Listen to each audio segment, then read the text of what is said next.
SPCC vs Govindapuram. SPCC பேட்டிங்க. Yellow Jersey போட்டு தோனி மாதிரி ஒருத்தர் நிற்கிறாரு. தோனி மாதிரி அடிக்கிறாரான்னு பார்ப்போம். ஃபஸ்ட்டு பால் போகிறதுக்கு ஹரிஷ் வந்திருக்காருங்க. ஃபஸ்ட்டு பாலு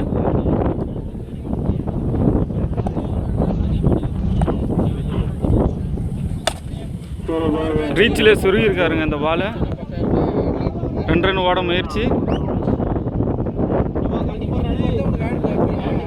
2 ரன் ஓடி இருக்காருங்க கம்ப்ளீட்டடாக. இல்லைங்க 3 ரன் ஃபீல்டர் மிஸ்ஸுங்க. 3 ரன் ஓடி இருக்காங்க அந்த பாலுக்கு.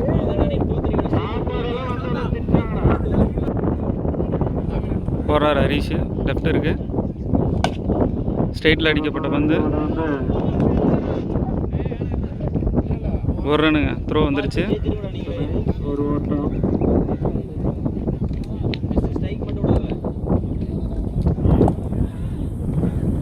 தேர்ட் பாலுங்க. 3வது பாலு லெக் சைட்லிங்க.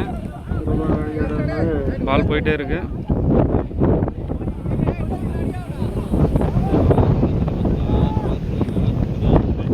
ரன் ஓடி இருக்காங்க அந்த பாலுக்கு. 3 பாலுங்க.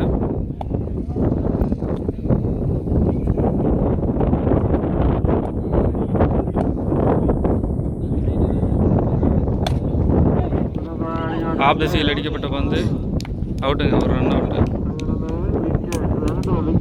6 ரன்னுங்க. லாஸ்ட் 2 பால் இருக்குது. 2 பாலுங்க.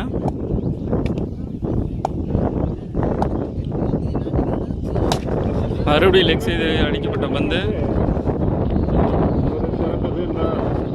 1 ரன்னுங்க. Last ball.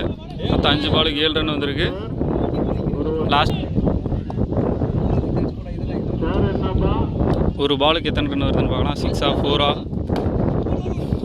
டாட்டுங்க. 1 ரன்னுங்க.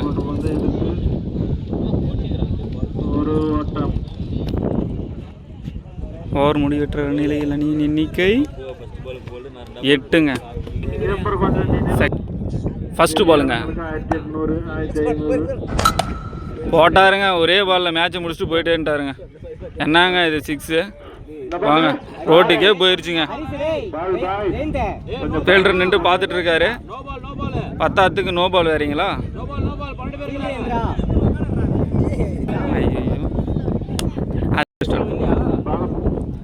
ஒரே பாலில் மேட்சை முடிச்சிட்டாருங்க. 5 பாலுக்கு 3 ரன்னு. அவ்வளோதாங்க. நேர்த்தியான சிங்கிள் தட்டிட்டாருங்க. ஈஸியாக ஒரு சிங்கிள் அடிச்சு இல்லைங்க டபுளாக மாற்றிட்டாங்க. அருமையான ரன்னிங். இவர் கொப்பளிச்சிட்டாருங்க. பாலை விட்டார். 6 பால் அடித்தாருன்னா 2 பாலில் கொடுத்துட்டாருங்க. லாஸ்ட் பால் இருந்தாலும் அவர் பெஸ்ட்டு கொடுக்க அவர் ட்ரை பண்ணுறாரு. இவர் ஒரே பாலில் முடிச்சிட்டாரு.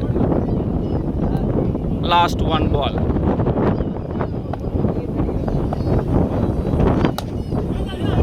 கேட்சுங்க. என்ன பண்ணுறாருன்னு பார்க்கலாம். அருமையான கேட்சுங்க. ரிவெஞ்ச் எடுத்திருக்காருங்க. ஸ்ட்ரைக்கில் கார்த்திக். என்னங்க இவர் ப்ரொஃபஷ்னலாக ரன் டாட் பண்ணிட்டாருங்க. கோவிந்தாபுரம் ப்ரெஷர்லேயே இல்லை. ஆனால் இவர் ப்ரெஷரில் போடுறாரு. இன்னும் 2 பந்துகளுக்கு 1 ஓட்டங்கள் அடிக்க வேண்டும். பார்க்கலாங்க. இதோ தட்டிட்டாருங்க. எனக்கு தெரியும் அவரை பற்றி. டாட்டுங்க. வைடுங்க. இவர் என்னங்க சிம்பிளாக போட்டார் வைடை. கொஞ்சம் கஷ்டப்பட்டு போட்டுருங்க. Win by Govindapuram.